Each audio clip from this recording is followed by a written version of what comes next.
Que la paz de Dios sea con todos ustedes en esta mañana. Dios les bendiga mucho.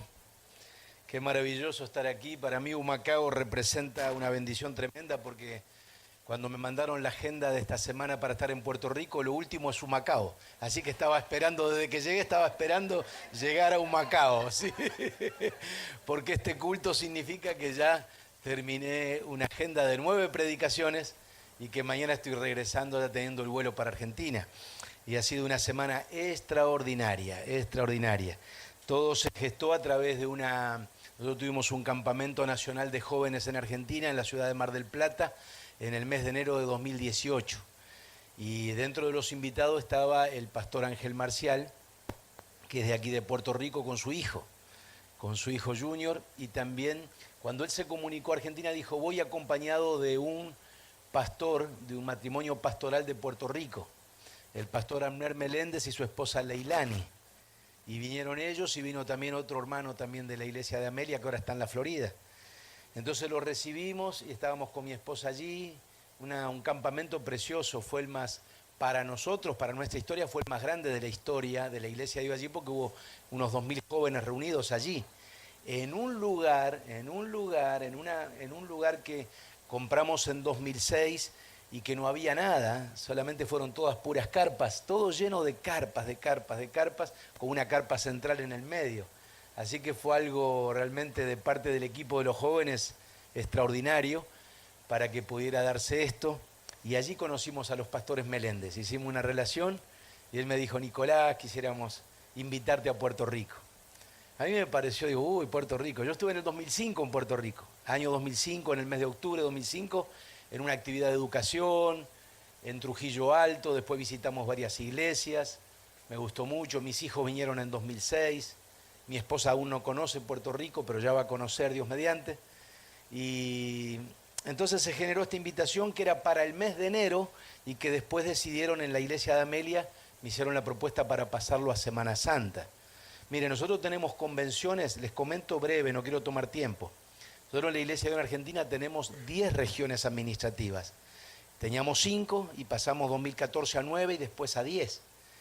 Y entonces tenemos convenciones regionales desde marzo hasta fines de mayo. Estamos viajando toda la semana. Yo llego ahora a Buenos Aires el martes y estamos desde el último fin de semana de abril hasta el último mayo, todos los fines de semana en diferentes lugares del país, en convenciones. Pero justo en Semana Santa dejamos libre para que las iglesias hagan sus actividades. Así que se dio este fin de semana en Puerto Rico, que fue excelente, excelente. En Amelia, el domingo y lunes, el martes en Bayamón, el miércoles en Luquillo, el jueves en Hato Nuevo, el viernes 2 servicios a la mañana en Amelia, y ahora esta mañana estuvimos en Hato Nuevo, allí con el pastor Esteban González, y ahora aquí con ustedes, con la pastora Gina Marrero, su esposo Manuel, su hermosa hija donde está aquí, que yo cuando me dijeron la pastora Gina Marrero te van a buscar, yo me imaginaba una mujer de 85 años más o menos.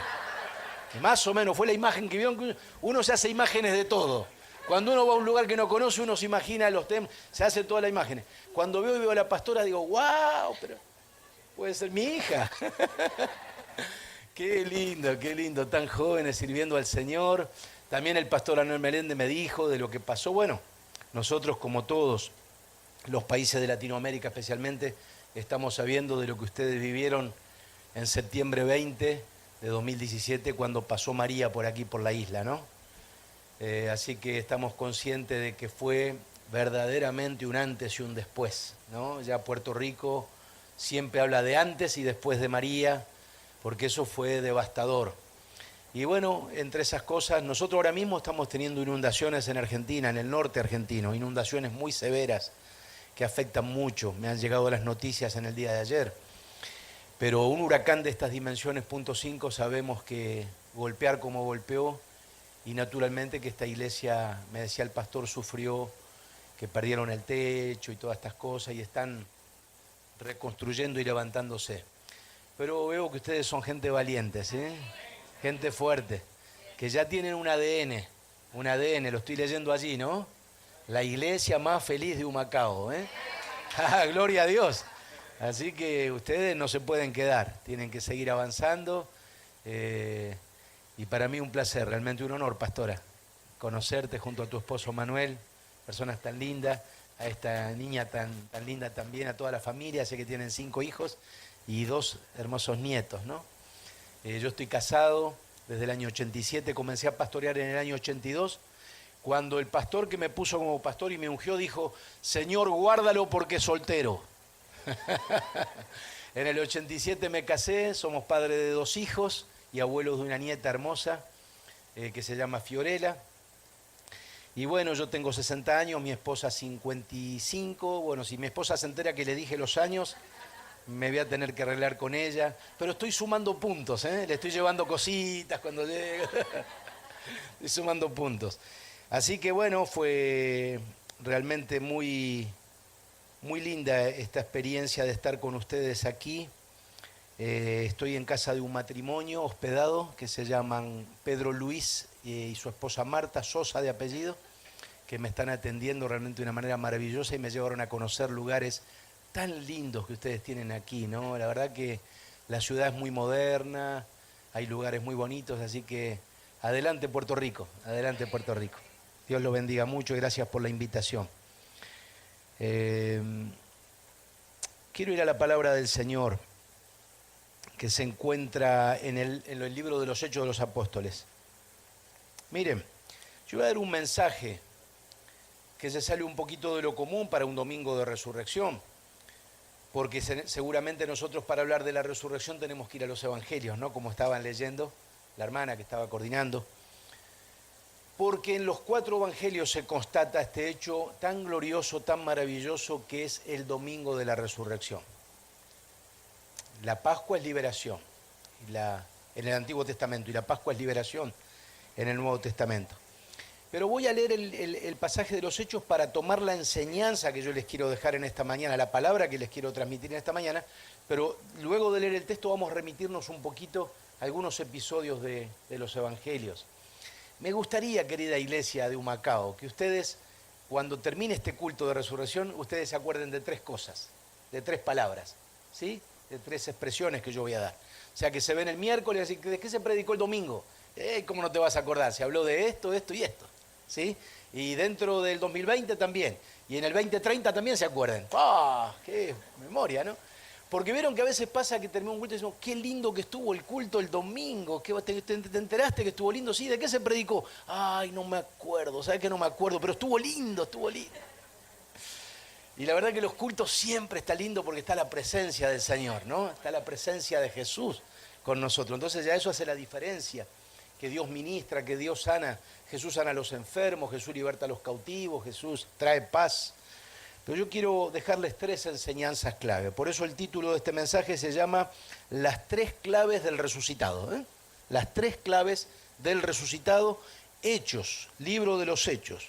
Este médico amado llamado Lucas, que también es historiador, escribió el Evangelio, que se lo dirigió a Teófilo, y ahora escribe un segundo tratado que se llama el libro de los Hechos de los Apóstoles. Vamos a dar lectura entonces. Hechos capítulo 1, verso 1 al 8. Verso 1 al 8. Están invitados a Argentina, cuando quieran venir, ya saben, ¿eh? Tienen que comunicarse, allá hay lugares muy bonitos también, los vamos a recibir y allá van a aprender a tomar mate. Muy bien, yo acá estoy tomando mucho café, comiendo arroz con habichuela, me falta el mofongo, pero ya me lo prometieron, aquí en el camino me lo prometieron, así que yo, como tengo buena memoria,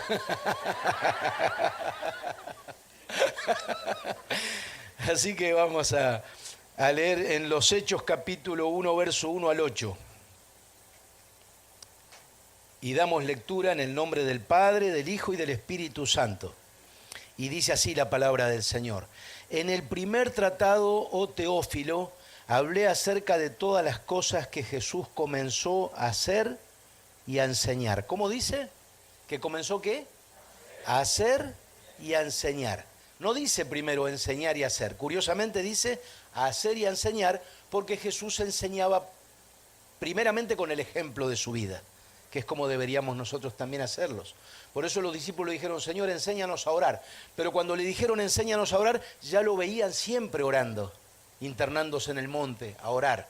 Entonces, de lo que Jesús comenzó a hacer y a enseñar, hasta el día en que fue recibido arriba después de haber dado mandamientos por el Espíritu Santo a los apóstoles que había escogido, a quienes también, después de haber padecido, se presentó vivo con muchas pruebas indubitables, apareciéndoseles durante 40 días y hablándoles acerca de ¿qué?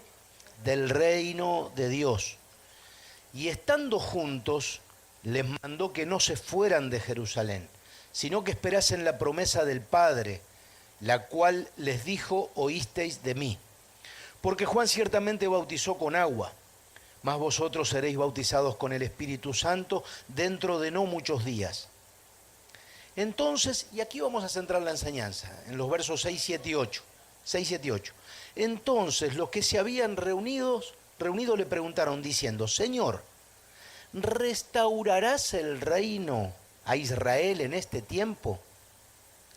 Y les dijo: nos toca a vosotros saber los tiempos o las sazones que el Padre puso en su sola potestad, pero recibiréis poder cuando haya venido sobre vosotros el Espíritu Santo, y me seréis testigos en Jerusalén, en toda Judea, en Samaria y hasta lo último de la tierra. Hasta lo último de la tierra. Me ha tocado predicar en todos estos días, desde la entrada triunfal en Jerusalén el domingo pasado, pasando por todos esos hechos de la Semana Santa, pasando por la muerte de Cristo, pasando por el tema de la negación de Pedro, por la oportunidad que tuvo Judas y todos aquellos acontecimientos que envolvieron la Semana Santa. Pero quiero centrarme en este momento en la resurrección. Primero les dije que la resurrección significa liberación de todas las consecuencias del pecado y de la injusticia. La Pascua, la resurrección, es liberación de todas las consecuencias que trae al mundo, a la humanidad, a nosotros, el pecado y la injusticia. Pero también la resurrección significa esperanza. La diferencia que tenemos nosotros es que el cristianismo es una religión diferente a todas las religiones del mundo por una sencilla razón. Todas las religiones del mundo tienen un fundador, y ese fundador murió una vez y está en una tumba. Pero el fundador de nuestra religión, del cristianismo, vive para siempre. Amén. Venció la muerte. La muerte no lo pudo sujetar. Hay 3 episodios que quiero como introducción decir. Primero, en Marcos capítulo 16 nos dice que las mujeres llegaron al sepulcro el domingo muy temprano de mañana. María Magdalena y las otras Marías. Parece que había muchas Marías. Y llegaron a la mañana. Lo maravilloso de este texto es que Jesús realzó tanto a la mujer, porque la palabra de la mujer en ese tiempo no tenía mucho valor. Es más, la palabra de la mujer no tenía valor. No se le daba importancia a la palabra de la mujer. Y Jesús permite, el Espíritu Santo, Dios permite que las mujeres sean las primeras testigos de la resurrección. O sea, justamente ellas tienen que ir a avisar a los discípulos: no está el cuerpo, Cristo resucitó. Pero entonces la honestidad de la Biblia, porque alguno diría, las mujeres no le hubieran dado valor a la palabra de una mujer, esperarían que Pedro lo dijera primero y que Pedro hubiera sido el primer testigo, o Juan, o algún apóstol. ¿Se entiende lo que estoy diciendo, no? Porque la palabra de la mujer estaba como desvalorizada, ¿sí? No existía en ese tiempo el te lo dije, ¿sí? El te lo dije lo inventaron los puertorriqueños. Es más, lo inventaron las mujeres puertorriqueñas. ¿Sí? Debe ser lo más difícil de soportar en este mundo, Señor. Cuando la mujer dice, te lo dije. Eso no te da chance, no te da escapatoria. No hay misericordia en esa palabra. No hay compasión. Ese es un puñal al corazón. Pero en ese tiempo no existía el te lo dije. Entonces las mujeres estaban allí y vieron y dijeron, lo vimos al Señor. Pero justo las mujeres, pero envueltas en dolor. Lo primero que ellas tuvieron cuando se acercaron a hacer, con especias aromáticas fue a poner especias aromáticas, llevar flor al cuerpo del Señor, porque estaban envueltas en dolor. La segunda escena la vimos aquí, la pusieron en pantalla. Si yo no viere con mis ojos, si yo no metiere el dedo y viere las espinas, si yo no viere la marca en las manos, si yo no pusiere mi dedo en el costado, yo no creeré. Le fueron a avisar a Tomás, lo vimos al Señor, el Señor resucitó, pero él dijo yo, o sea que también había dudas, dolor, dudas, después de la resurrección. Y algo más, en San Juan capítulo 20, 19, los discípulos estaban encerrados en un lugar porque dice la palabra de Dios que tenían miedo, y Jesús aparece, irrumpe delante de ellos, Mateo 28, 10, y dice, no temáis, no tengan miedo, no tengan temor, paz a vosotros. La palabra o la expresión no temáis o sus equivalentes aparecen en la Biblia más que ningún otro mandamiento que Dios haya dado a sus hijos. No temas a la muerte, Cristo venció, amén. Frente al dolor, frente a las dudas, frente al temor, hay un grito triunfante. Cristo ha resucitado. Gloria a Dios. ¿Cuánto damos gloria a Dios por esto? ¿Sí? Bendito sea el Señor. Retomamos ahora nuevamente este tema tan importante de las tres claves del resucitado. Yo quiero dejarle tres enseñanzas que quisieras que no se olviden. Primero, Jesús comienza su ministerio hablando del reino de Dios. Es lo primero. Arrepiéntanse porque el reino de los cielos se acercó a vosotros, fue el primer mensaje de Jesús.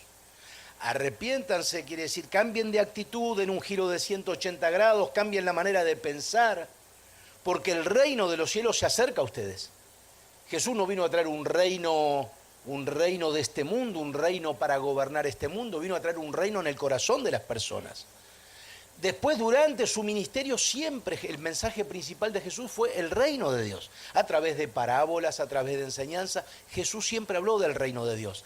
Y lo maravilloso de las enseñanzas que le quiero compartir es que es muy importante, querida iglesia, que nosotros pensemos que si eran importantes las palabras de Jesús antes de morir, porque Jesús murió literalmente. Jesús murió en la cruz de verdad. Yo he compartido con la iglesia de Amelia el día viernes un documento de un científico francés, René Gilly, que me costó mucho encontrar porque fue publicado en una revista de Argentina en el año 1986. Es un artículo tomado del libro La Pasión de Cristo y el artículo se titula Así murió Jesús.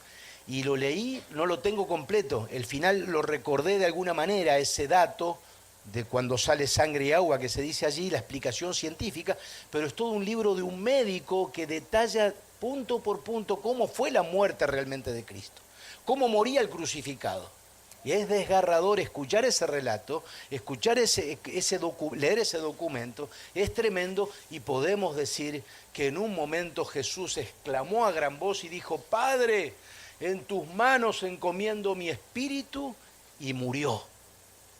Después de las 7 palabras de la cruz, las 3 primeras pensando en los demás, las otras 3 refiriéndose a lo que él estaba viviendo y la última que es universal, Padre, en tus manos encomiendo mi espíritu. Jesús murió, a Jesús lo bajaron muerto de la cruz. Jesús, su corazón, para que se entienda, no quiero adelantar esto porque no es el tema, explotó literalmente en la cruz. Tuvo un infarto masivo y la sangre se dividió en suero y plasma. El único momento en que la sangre se divide es cuando el corazón explota. Y entonces queda plasma y suero. El plasma es rojo y el suero es transparente, que es lo que dice el evangelista. Y de su costado salió agua y sangre. Murió. Pero al tercer día, la muerte lo quiso retener. La muerte lo quiso retener como a todos los retiene, pero esta vez Cristo venció la muerte. Venció al postrer enemigo y se levantó victorioso. Gloria al Señor. Si las palabras dichas antes de morir son importantes, ¿cuán importantes serán las palabras después de alguien que resucita de la muerte y tiene 40 días para hablar? Deberíamos condensar cada uno de los mensajes que dijo Jesús después de resucitado para darle importancia porque allí están los mensajes más importantes para nuestra vida. Tremendo, ¿se entiende lo que estoy diciendo? Y una de las cosas que yo observé, por eso digo que es un mensaje diferente de resurrección en los hechos, es que este mensaje que estamos recibiendo en esta mañana son palabras de Jesús cuando estaba con los discípulos después de resucitado. Lo tenían allí en vivo y en directo y estaban escuchando las palabras más importantes que Jesús le quería decir antes de ascender a los cielos. Es decir, Jesús no tenía tiempo para perder. Jesús todo lo planificaba, Jesús todo lo planeaba, Jesús no improvisaba. Entonces lo que él tenía que decir era sumamente importante para que no se olviden. Entonces lo rodean los discípulos y ellos evidentemente concebían el reino en términos políticos. Tenemos que entender que Jesús entendía cómo funcionaba la mente de los discípulos y los discípulos no entendían la mente de Jesús todavía después de 3 años y medio de retiros, de tener charlas privadas, porque ustedes saben, el ministerio de Jesús comenzó con la multitud, pero cada vez hubo menos multitud y más concentración en los 12. A medida que pasaba el tiempo, finalmente Jesús dedicó largos discursos y largas enseñanzas y muchos retiros para estar con los 12, cosas que están registradas en las Escrituras y cosas que no están registradas en las Escrituras. Sin embargo, ellos, aún teniendo al Cristo resucitado allí, no podían discernir todavía el final, la esencia del mensaje, porque lo concebían en términos políticos. Ellos decían Babilonia, Persia, Grecia, Roma. Ahora estamos bajo el imperio romano. Nosotros estamos dominados por los romanos. Cristo es el rey que viene. Es el reino que se anuncia. Cristo se sentará en un trono en Jerusalén. Nosotros tendremos lugares y espacios de poder. ¿Sí? Y ellos estaban pensando en el poder. Detrás de la pregunta hay solamente la necesidad de un espacio de poder. ¿Qué lugar voy a ocupar yo? ¿Sí? Ya Judas se había ahorcado. Si no, sería el ministro de Finanzas, pero ya le habrían buscado reemplazante. ¿Pero qué lugar voy a ocupar yo? ¿Y quién será el mayor? ¿Se acuerdan de esa madre que se acercó a Jesús? Señor, te quiero hacer una petición. ¿Sí? Me gustaría que mis hijos, cuando vengas en tu reino, uno se siente a tu derecha y otro a tu izquierda. Qué petición chiquitita que hacen las madres para los hijos, ¿no? Para las madres los hijos son... Y eso enfureció al resto. Jesús se lo tomó con calma, ¿no? Porque Jesús podía haber hecho cualquier cosa. Dijo, con tanta paciencia Jesús, con mucha ternura le dijo, mira, eso no me corresponde a mí, solo al Padre. Como diciendo, no sabés lo que estás pidiendo. Pero eso provocó que el resto dijera, ¿qué está diciendo? Que me toca a mí me corresponde, yo soy el mayor, no, me corresponde a mí. Y ese tema del poder estaba en la cabeza de los discípulos, lamentablemente. Porque ustedes saben, el tema del poder, el amor al dinero, la ambición por el poder, todas esas cuestiones y esas mezquindades del corazón están hasta el día de hoy. Y están en la iglesia también, no en la de Humacao. Entonces concebían en términos políticos el reino. Y Jesús, que conoce la mente, les responde, miren, con el versículo 7 y 8 Jesús les responde y ahí están las 3 claves del resucitado. ¿Sí?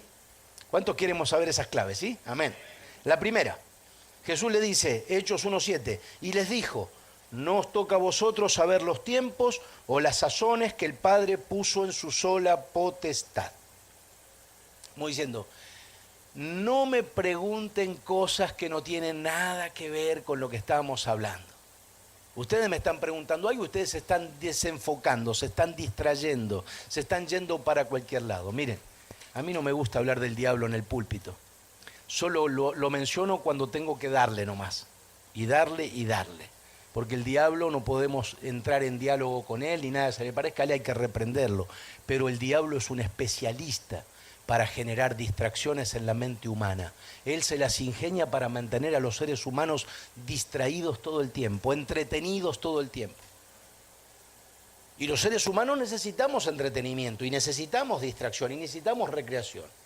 Y no podemos estar todo el tiempo trabajando. Decía un periodista en Argentina hace muchos años, me gustó la comparación que hizo.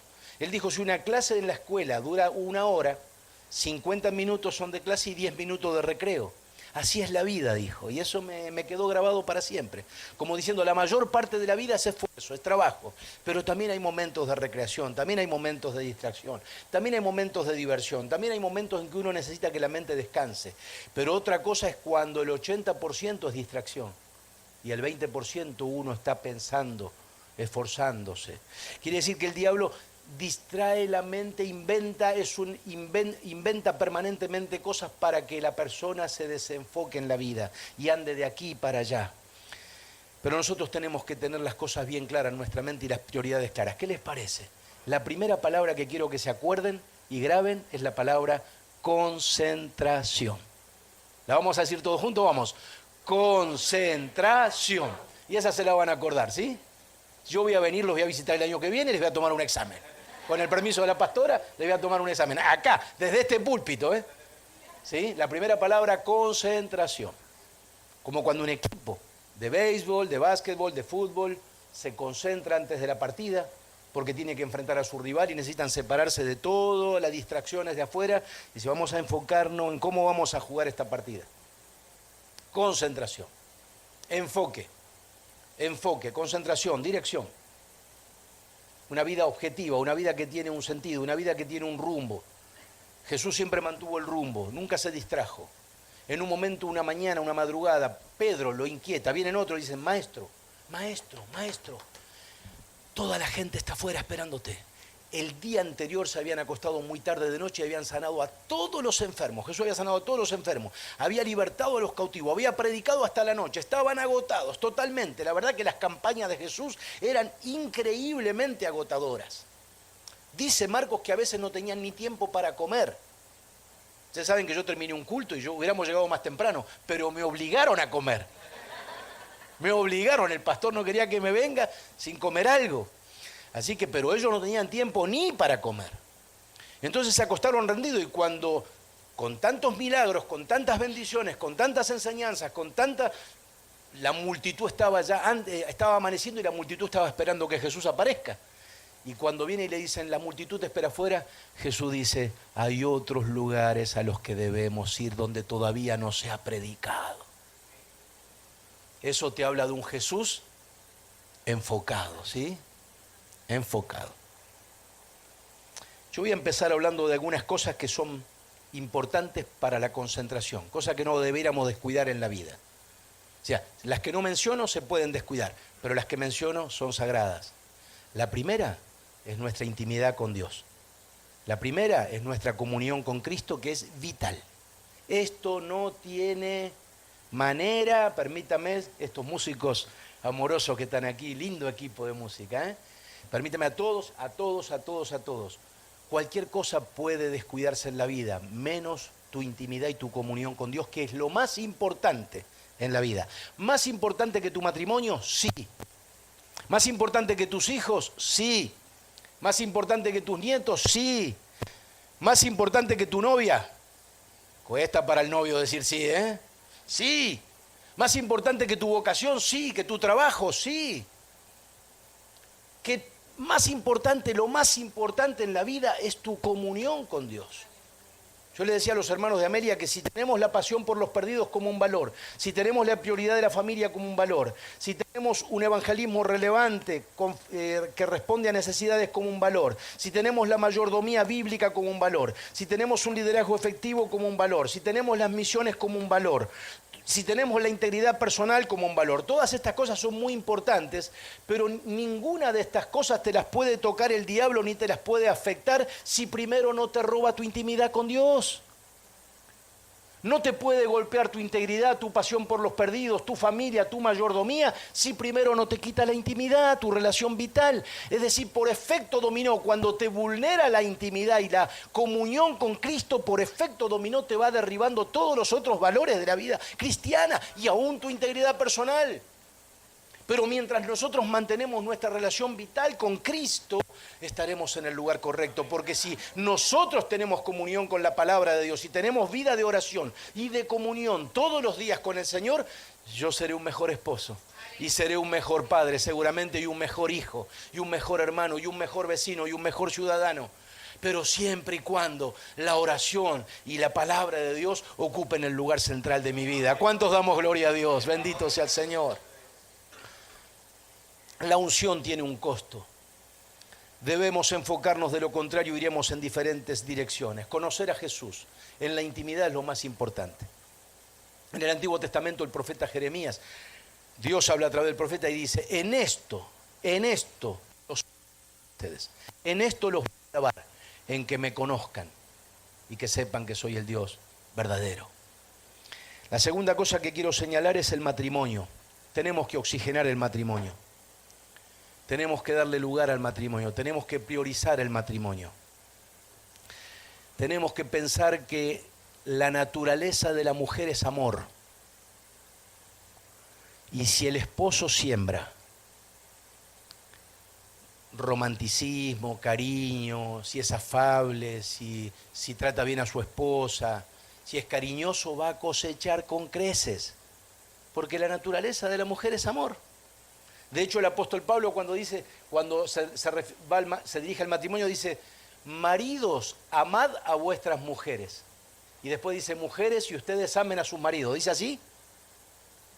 No dice así. Dice, maridos, amen a sus mujeres, y ustedes, mujeres, respeten a sus maridos. Como diciendo, la mujer necesita sentirse amada y el hombre necesita sentirse respetado. ¿Sí? Así que tenemos que empezar a reducirlos, te lo dije. Así que, miren, no hace falta mucho dinero para que el matrimonio se oxigene. Puedes sacar a tu esposa a comer afuera, ¿sí? Sacar las mesas al patio. Esa familia, chicos, hoy vamos a comer afuera, prepárense. A ver quién me ayuda a sacar la mesa. Pero no hace falta mucho dinero, hace falta una actitud de darle al matrimonio el lugar que corresponde. Yo personalmente he pasado momentos difíciles en mi vida y he pasado momentos difíciles en el ministerio. Después de estar de 19 años de pastor, tuve por 8 años que estar como supervisor de un área central en Argentina, que es la capital federal y la provincia de Buenos Aires. En ese momento yo estaba estudiando en el seminario, en ese momento estaba supervisando unas 200 iglesias, en ese momento estaba con muchas responsabilidades, y yo me acuerdo que me acostaba muy tarde en la noche, y a las 3, 4 de la mañana me desvelaba y no podía seguir durmiendo, mi cabeza no paraba. En ese tiempo el activismo me fue robando poco a poco la renovación espiritual. Y llega un momento que uno hace las cosas como un cumplido, que es lo peor que hay en el ministerio, y en la vida cristiana, y en los que sirven, en ustedes que sirven y en todos. Cuando hacemos las cosas porque las tenemos que hacer. Yo aprendí la lección, porque fue muy dura para mí esa lección. Siempre, cuando se descuida la oración, vienen consecuencias. Y yo recuerdo que fueron los momentos más difíciles de mi vida. O la apatía espiritual, o el activismo, una de estas dos cosas te roban la renovación. Y ahí aprendí que una santa cena hay que hacerla como si fuera la última. Y que tomar un niño en brazos para presentarlo al Señor tiene que ser lo más maravilloso en la vida, porque no sabemos a quién tenemos en brazos. Y que casar a una pareja y bendecir una boda de matrimonios tiene que ser algo único y maravilloso. Y que un bautismo en agua también lo tiene que hacer. Y que todos los momentos, visitar a un enfermo, todo eso tiene que hacerse con amor, todo eso tiene que hacerse con amor. Pablo le escribe a los Corintios y en el capítulo 16, versículo 14 de la primera carta, resume prácticamente todo lo que les quiere decir en la carta. Cuando le dice, todas vuestras cosas sean hechas con amor. Con amor. Yo aprendí la lección. Y de esa lección saqué 2 conclusiones muy importantes. La primera, por sobre todo, que hay un jardín que nunca debo descuidar en mi vida, que es la oración y la comunión con Dios. Y segundo, que hay otro jardín que nunca debo descuidar en mi vida, que es mi matrimonio, mi familia. Oxigenar el matrimonio Priorizar la familia, ordenarse en el trabajo. El trabajo es algo importante, el trabajo es una prioridad, el trabajo debemos cuidarlo, tenemos que ser cumplidores, tenemos que... es difícil, en todos los países está difícil la economía, en Argentina en este momento está muy crítica la economía, hay pérdida de puestos de trabajo. Si uno tiene un trabajo tiene que cuidarlo, tiene que valorarlo, tiene que saber que uno tiene que esmerarse allí, hay que ser ordenado con los horarios, hay que tener una disciplina en la vida, uno no puede estar desordenado en la vida, uno no puede dejar la oración como algo así que suceda cuando no, uno tiene que ser intencional, hay que llevar una vida saludable, ¿sí? En lo que se come, con el cuidado del cuerpo. Hay que tratar de llevar una vida saludable. Sí, podemos tener permitidos y algunos excesos, pero siempre volver a una línea que nosotros respetamos y que tratamos de cuidar, porque aunque Dios es Dios y es todopoderoso y sana a los enfermos, si nosotros descuidamos nuestra salud, Dios no se va a meter en eso y va a decir, el cuerpo te lo va a reclamar. Tu cuerpo te va a pasar factura, tu cuerpo te va a reclamar estos descuidos que estás teniendo.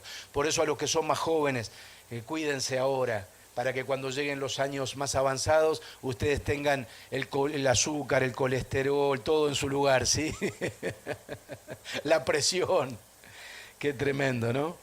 Ordénense en este sentido y enfoquen el servicio y el ministerio. ¿Cuánto decimos amén? Vamos a la segunda palabra. Siempre respondiendo a la primera. Hay una sola pregunta. ¿Restaurarás el reino a Israel en este tiempo? Esa es la pregunta.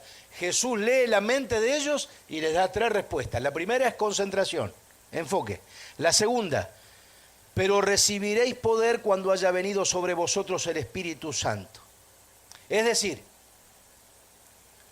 ustedes me están hablando, en el fondo me están hablando de poder. Jesús no se lo dice, pero está diciendo, pero quédense tranquilos, yo también les estoy hablando de poder. Ustedes van a recibir poder. Solo que el poder que van a recibir del Espíritu Santo no será para ocupar puestos y para que ustedes reciban pleitesía, sino que será un poder para servirme, un poder para el servicio, ¿sí? ¿Se entiende? Entonces, ustedes recibirán poder cuando venga el Espíritu Santo sobre ustedes. Y esto a mí me habla de algo que hablamos mucho con mi esposa. Siempre hablamos, cuando vemos cosas en la iglesia que nos preocupan, nosotros también somos un problema para la iglesia. Y a otros les deben preocupar cosas de nosotros. Tenemos muchos errores. Pero cuando vemos cosas que nos afligen, cuando vemos mezquindades, cuando vemos cosas que están mal así, siempre decimos, no nos olvidemos que la iglesia tiene una dimensión divina, pero también tiene una dimensión humana. En su dimensión divina la iglesia es pura, la iglesia es santa, la iglesia sufre, la iglesia se levanta, la iglesia busca los valores del reino, la iglesia sirve.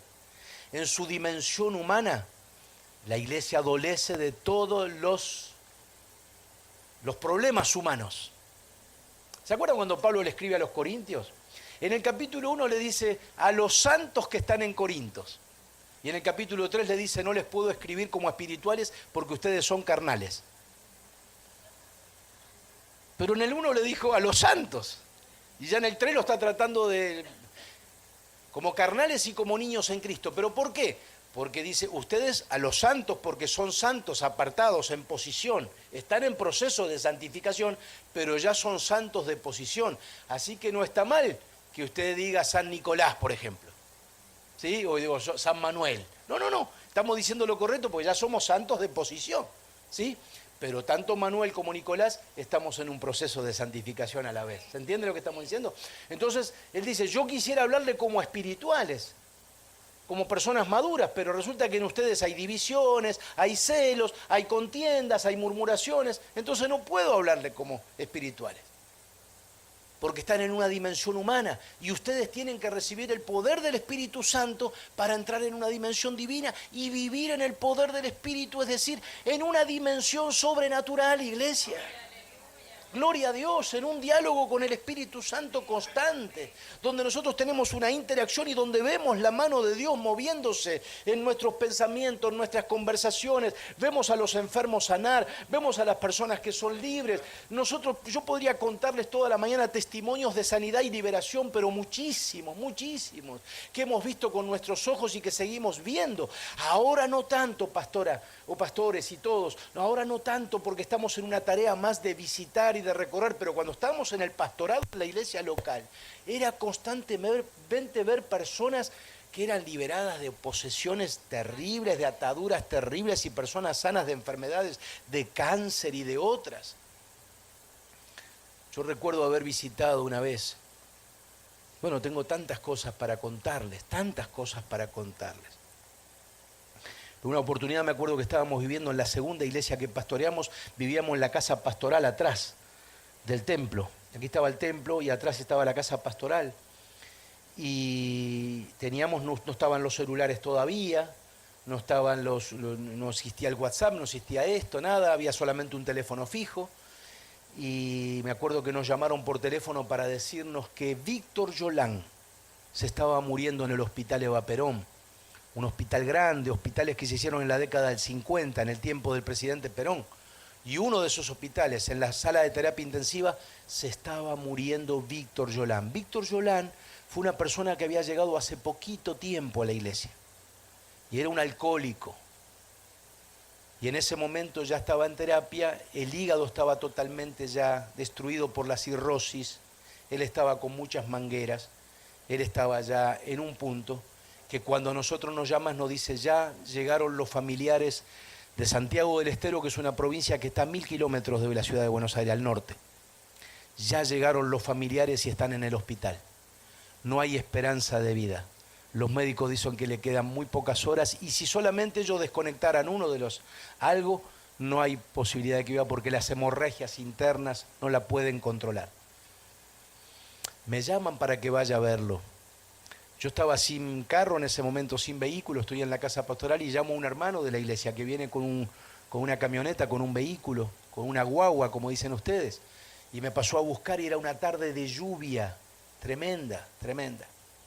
Yo me acuerdo que llegué al hospital y lo primero que hice fue como si estuvieran aquí las personas, empezar a saludar uno por uno. Sí, uno por uno.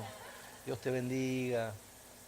Por ejemplo, Dios le bendiga. Este rostro pastoral, ¿no? Pastora, que ponemos ese rostro pastoral, pero que sentimos el dolor y esa empatía, decimos, Dios te bendiga. Sentimos este momento, ¿no? Como que estamos sintiendo nosotros, de alguna manera, el sufrimiento de los seres queridos que han viajado tan lejos. Y así uno por uno, fui saludando. Ustedes saben que las personas, muchas de estas personas no estaban en la iglesia. Y las personas cuando ven un pastor o una pastora, de alguna manera es una señal de esperanza. Es una señal de algo bueno. Es un signo de algo bueno. Si bien de ninguna manera en la mente de ellos y en mi mente estaba a pensar que ese hombre iba a vivir más, simplemente que era un momento de acompañamiento en el dolor. Cuando yo pido pasar a terapia intensiva, que paso a terapia intensiva, yo entro y la sala de terapia intensiva es una sala muy grande. Y allí está Víctor Yolán en su cama. El vientre era una cosa así inflamada, su hígado inflamado, mangueras por todos lados y el ronquido, ese ronquido grueso, y estaba en estado de coma profundo, de coma profundo. Hay que ver un ser humano en esa situación para que tomemos conciencia lo vulnerable de la vida humana y el final de la vida humana, que sin Cristo no hay nada. Cuando llega el final es tan doloroso ese momento y es tan triste y el sentimiento de impotencia es tan grande frente a la muerte, que yo me acerqué a él y estuve allí y escuchen, mi pequeña fe. El grano de mostaza, yo lo vi, ¿ustedes vieron el grano de mostaza? ¿Algunos vieron lo que es, no? El grano de mostaza es una de las semillas más pequeñitas que hay. Y yo lo miré y contemplé todo el cuadro, el ronquido, no podía comunicarme con él, el estado, todo lo que estaba pasando allí. Y le puse la mano en el pecho a esta altura aquí, le puse la mano ahí en el pecho y dije estas palabras. Escuchen las palabras que no me las puedo olvidar jamás. No me las voy a olvidar nunca más. Yo le puse la mano y dije estas palabras. Dije, Señor Jesús, si vos resucitaste a Lázaro después de 4 días, no hay nada imposible para vos. No hay nada imposible, Señor. Dije esas palabras nada más. Y no dije más nada. No me puse a orar, no me puse a clamar. Dije esas palabras solamente. Cuando yo salgo otra vez, estoy con los familiares, otra vez, con ellos conversando un tiempo. Pasó un tiempo y me fui. El hermano Juan Carlos, que me había pasado a buscar con su carro, me llevó nuevamente hasta la iglesia. Llegamos al templo, seguía lloviendo torrencialmente, él me dejó, él se fue y yo entré por un pasillo paralelo al templo hasta llegar al fondo de casa donde estaba mi esposa Sonia. Mis chicos eran muy pequeños. Y yo entro allí. Y cuando Sonia me ve, me dice, Nico, ella me dice, Nico, ¿te enteraste? ¿De qué? Le digo. Claro, no había celulares. Me dice, llamó Beato Paz. Beato Paz era un diácono de la iglesia que era el cuñado de Víctor. O sea, la esposa de Beato Paz era la hermana de Víctor, el que estaba en esa situación. Entonces me dice, llamó Beato Paz diciendo que después que vos te fuiste, que vos saliste de la sala de terapia intensiva, no saben qué fue lo que pasó, pero Víctor se incorporó en la cama. Dice que yo me fui y que se enderezó en la cama y se empezó a arrancar todos los cables y empezó a pedir comida. Comida pedía, quería comer. Y dice que se armó un revuelo en el hospital tan tremendo, enfermeros, médicos corriendo, todo para auxiliarlo. Y bueno, se levantó de ahí y salió. ¿Se entiende lo que estoy diciendo? Ahora, ¿yo por qué lo cuento? Yo puedo contar otras montones de cosas, pero ¿por qué cuento especialmente este hecho? Porque mi fe era tan pequeña que no es tu fe ni mi fe, es el poder de Dios que interviene en un momento determinado para transformar lo que no se puede transformar humanamente. Desde el punto de vista médico, eso nunca podía haber ocurrido. Pero nosotros vivimos bajo el poder del Espíritu Santo y en la esfera de lo sobrenatural. Gloria al Señor. Necesitamos decir basta a las mediocridades, a lo superficial que es el mal de esta época. La superficialidad es el mal de esta época. Todo es superficial, todo se carece de profundidad espiritual. Lo más grave que nos está pasando en nuestras sociedades, estoy hablando de manera global, es que no hay una cuestión profunda de la vida. Todo queda en la superficie. Vivimos en un mundo de vanidad, en un mundo superficial, en un mundo donde nada se profundiza, donde a nadie le interesan las cosas del espíritu. Pero Dios nos lleva con su segunda palabra, Jesús nos lleva a que pensemos que nosotros vamos a ser llenos del Espíritu Santo, llenos del poder de Dios y tenemos que vivir en esa dimensión, una vida profunda en lo espiritual. ¿Cuántos decimos amén? Bien, vamos a la tercera palabra, ¿sí? La primera es concentración, la segunda es poder, ¿sí? Y la tercera, la voy a leer primero para decírsela, el verso 8. Él sigue respondiendo y dice, pero recibiréis poder cuando haya venido sobre vosotros el Espíritu Santo, y dice, y me seréis testigos en Jerusalén, en toda Judea, en Samaria y hasta lo último de la tierra. Usa la palabra testigos, que en el original significa martis o martus, que de ahí se deriva la palabra mártir. Un testigo, lo que se traduce en español como testigo es la palabra mártir. ¿Sí? Un mártir, un testigo, era ser alguien que es fiel a cualquier costo. El testigo no dice, me parece, pienso que, debe ser, tal vez fue así. No. Un testigo delante de un juez no dice esas palabras. Un testigo delante de un juez dice, yo sé, yo vi, yo estuve. Como Juan que dice, nosotros vimos su gloria, gloria como el unigénito del Padre lleno de gracia y de verdad. Nosotros vimos lo tocante al verbo, nosotros lo palpamos, lo que vimos, lo que oímos, lo que palpamos con nuestras manos. Eso decimos, nosotros somos testigos. Y la palabra allí, el verbo que usa Jesús es, y me seréis. Naturalmente estamos hablando de la versión Reina Valera 60 en el español, ese antiguo, que sería, y me serán. Sí, me serán. Pero es, de todas maneras, un verbo futuro, de algo que va a pasar, de algo que todavía no es. Es decir, Jesús le dice a los discípulos, ustedes van a ser llenos del Espíritu Santo y ustedes van a ser testigos, me serán testigos en Jerusalén y hasta lo último. Me serán. Entonces está hablando de algo que va a suceder. Entonces la palabra que yo les quiero decir aquí, la enseñanza que les quiero dejar, es la palabra potencialidad. Vamos a decirla todos juntos, vamos. Potencialidad, ¿sí? Un potencial que Jesús está diciendo, ustedes tienen un potencial dado por Dios que está en la vida de ustedes, que se va a desarrollar a lo largo de la vida, que todavía no lo han desarrollado. Y yo estoy convencido que todos los que estamos acá, desde los más niños hasta los más mayores, todos tenemos un techo muy alto todavía y tenemos muchas cosas para hacer para el Señor. Amén. No hemos llegado todavía para decir basta, ya lo que hice lo hice. No, tenemos mucho para avanzar y para lograr con la ayuda del Señor. Miren. No lo busquen, pero en Génesis 12, verso 1 al 3. Génesis 12, verso 1 al 3. Aparecen muchas veces estos verbos. Aparecen muchas veces estos verbos en potencial. Miren cuando Dios llama a Abraham. Pero Jehová había dicho a Abraham, vete de tu tierra y de tu parentela y de la casa de tu padre a la tierra que te mostraré. ¿A la tierra que te mostraré? ¿Para dónde, Señor? ¿Para el norte, para el sur, para el este? A la tierra que te mostraré. A la esposa le dice, vamos, nos llama el Señor, a su padre, a sus hermanos. ¿A dónde? A la tierra que te mostraré, pero ¿cuál tierra? Ustedes saben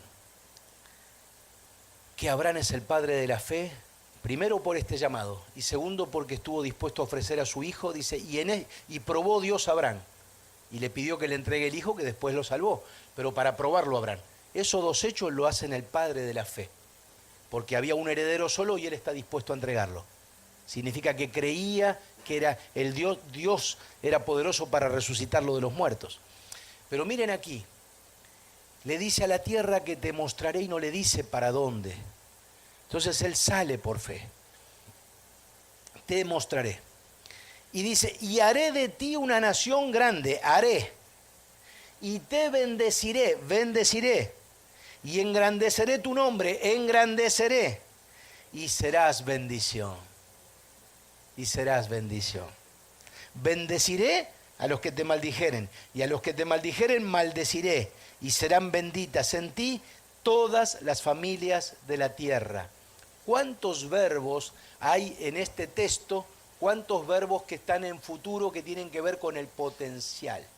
Miren la expresión serás bendición. No está diciendo serás de bendición. Hermana, hermano, joven, usted va a ser de bendición. No está diciendo serás bendición. Usted mismo es bendición. Donde usted llega, llega la bendición. Amén. Si usted va a un mercado de compras, usted está haciendo la fila allí y usted es una bendición entre todas esas mujeres. ¿Sí? En cualquier parte.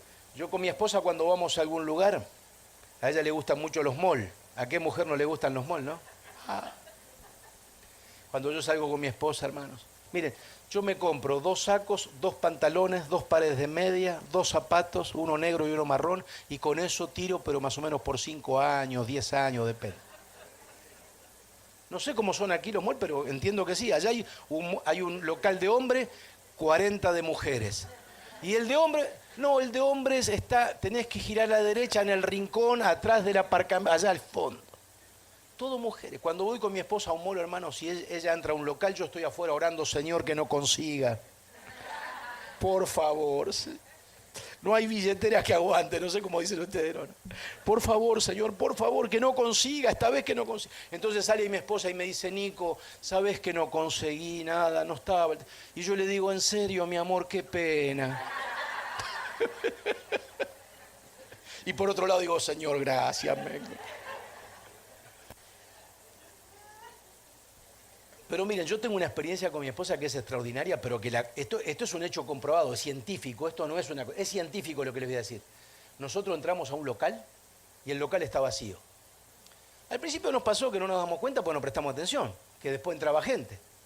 Después nos pasó otra vez, hasta que un día dijimos, ¿por qué pasa? ¿Pusiste a pensar que siempre que vamos a un lugar que está vacío y está la empleada que nos recibe así, después al rato se amontona gente? ¿Será así? Y empezamos a prestar atención. Y nos pasa sistemáticamente que donde nosotros vamos se llena de gente. ¿Quién tiene un comercio aquí, pastora? ¿Alguien tiene un local, un comercio? No pido el diezmo, no pido nada. ¿sí? Pero les puedo asegurar, hermanos, que nosotros somos bendición. Amén. ¿Cuántos se creen que son bendición?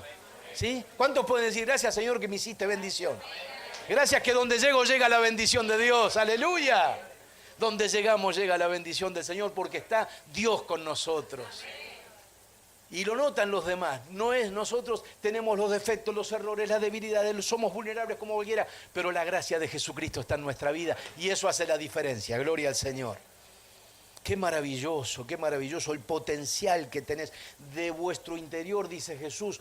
Correrán ríos de agua viva, de tu interior correrán ríos de agua viva que saltan para vida eterna. Hay ríos de agua viva que corren por tu interior. Cuando abrís la boca bendecís, cuando tocas bendecís. Todo lo que tocas florece, todo lo que tocas prospera, todo lo que tocas se bendice porque somos bendición de Dios, aleluya. Yo lo creo con todo mi corazón, yo lo creo con todo mi corazón. Permítanme, mis queridos hermanos, terminar este mensaje leyéndoles a ustedes, ya antes de orar, leyéndoles a ustedes algo que escribí muy breve, muy cortito, sobre la Pascua. Resignificar la Pascua se llama, y quiero leerles esto a ustedes para terminar. Decir Pascua es decir liberación.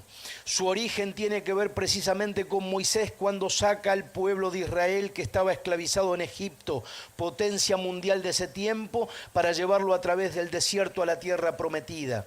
Tomando la misma idea en el Nuevo Testamento, la Pascua es la liberación que Jesús hace a la humanidad esclavizada al morir en la cruz y de ese modo pagar con su vida lo que los seres humanos debíamos pagar, lo cual nos hizo libres para elegir una vida con nuevos y trascendentes valores. La Pascua entonces resume la obra que Jesús vino a realizar a favor de toda la humanidad.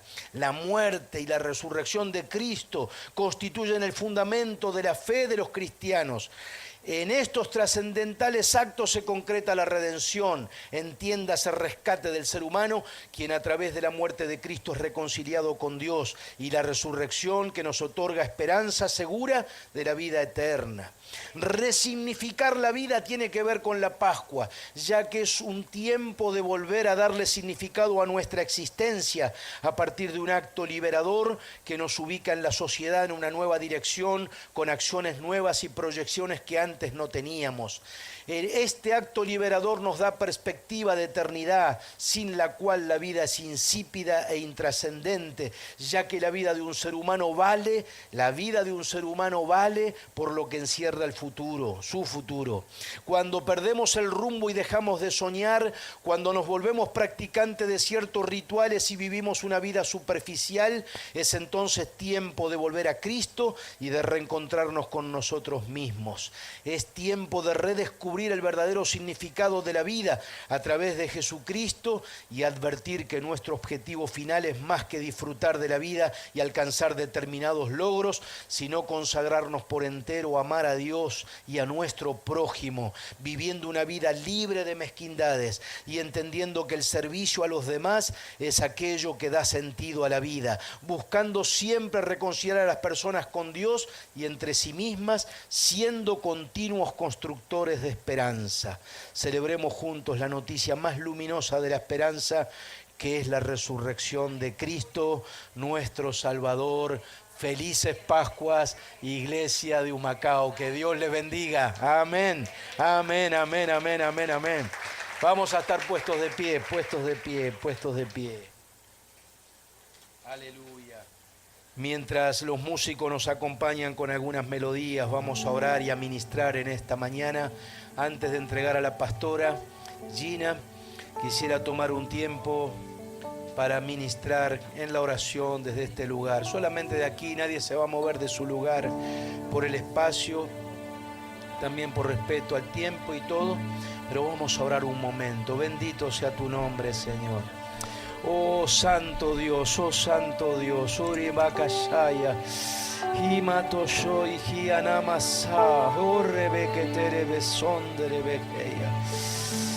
Oh Silibaya, Shelebeketa Labasomisteya, aquí alabasaya. Bendecí, Padre, este tiempo. Ministra a tu pueblo, ahora.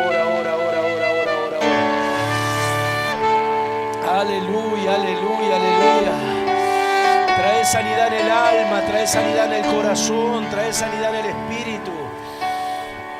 Aleluya, aleluya, aleluya, aleluya. Aleluya. Las personas que no conocen a Cristo viven con el cuerpo y el alma, pero los cristianos vivimos con el cuerpo, con el alma y con el espíritu también. Aleluya. Que Dios te sane en el alma, que Dios te sane en el cuerpo, que Dios te sane en el espíritu. Si alguien está enfermo de cualquier enfermedad en esta mañana, crea que Dios lo puede sanar, porque Jesucristo es el mismo ayer, hoy y por los siglos. Aleluya, aleluya, aleluya, aleluya, aleluya. Aleluya, aleluya. Si podemos entonar una melodía suave, un coro de adoración suave, lo van entonando mientras estamos adorando, estamos bendiciendo. Aleluya, aleluya. Creo que este momento es muy importante, mis hermanos. Muy importante que la palabra predicada sea aplicada, que la palabra predicada sea experimentada, grabada, revivida en el corazón y en esta oración.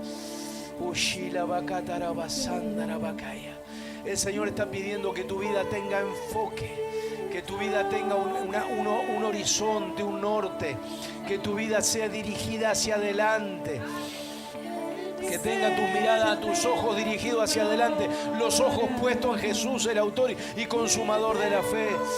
Aleluya, aleluya, aleluya, aleluya.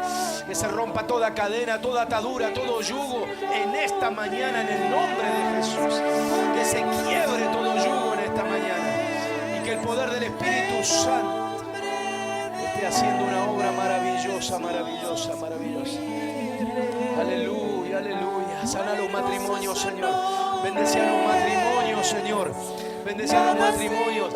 Llenaros del Espíritu Santo, que se abran espacios de diálogo, que se mantenga la comunicación, Señor. Aleluya, aleluya, aleluya, aleluya.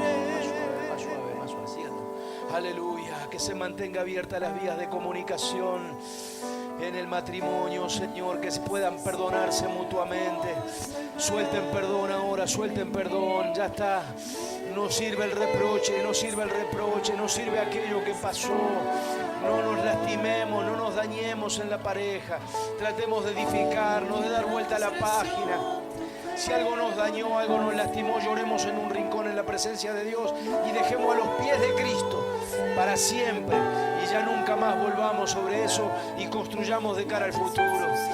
Dios bendiga tu matrimonio, Dios bendiga a tus hijos. ¿Cuántos queremos bendecir a los hijos en esta mañana? ¿Cuántos queremos que los hijos sean bendecidos por Dios en esta mañana?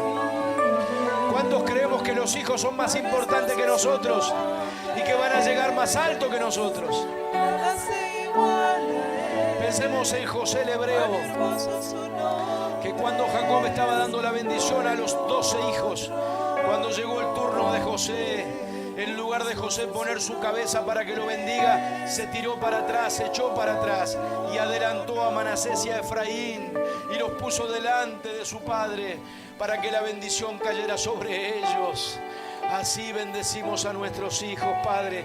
Te los adelantamos, nos descorremos, nos corremos un poco para atrás y te adelantamos a nuestros hijos, para nuestros nietos, para que pongan las manos sobre ellos y los bendiga con toda bendición. Aleluya, Padre, fortalece a la iglesia de Humacao. La iglesia de Humacao, pedimos por la pastora Gina Marrero, Señor, que la llenes del Espíritu Santo cada día y la bendigas en este tremendo desafío que junto a su esposo Manuel y parte de su familia han tomado aquí.